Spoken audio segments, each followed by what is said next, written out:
Everybody's up in Florida in the legislature this year. The lines have been drawn, and not by the legislature.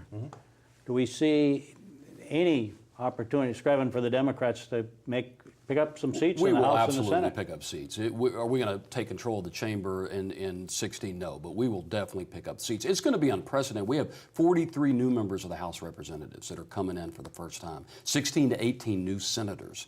It's going to be a huge changeover in our legislature. And the Democrats, you know, if you look at the way the state's changing demographically, we will be making gains as we approach the next reapportionment in 2020. Republicans agree? I have to agree that there will be some erosion of the Republican majority in both the House and most likely in the state Senate as well.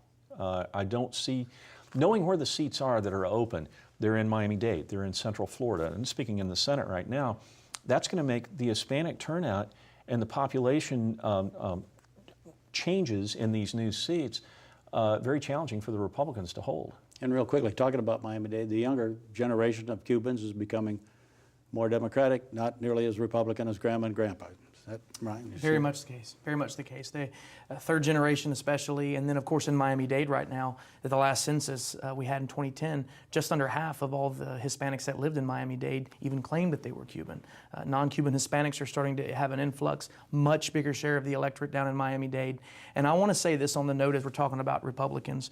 You must do better with millennials. You cannot lose to them by a landslide. You've got to do better with non-whites. But most importantly, when you look at the female electorate, for the first time in our country's history, to my knowledge, single females will outvote married females as part of this electorate.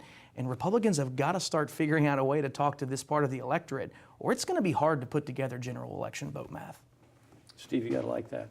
What you're hearing about more Democrats in the biggest county in the state. And well, I mean, you go back, and the Republicans have a demographic problem and frankly, a mortality problem in Dade County.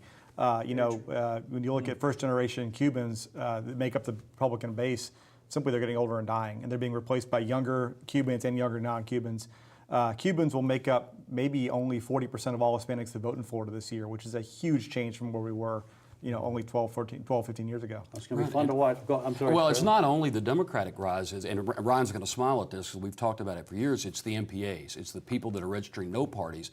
And they used to not vote because they were registered as part of motor voter. Now they're voting. And as they go, a lot of these elections will go.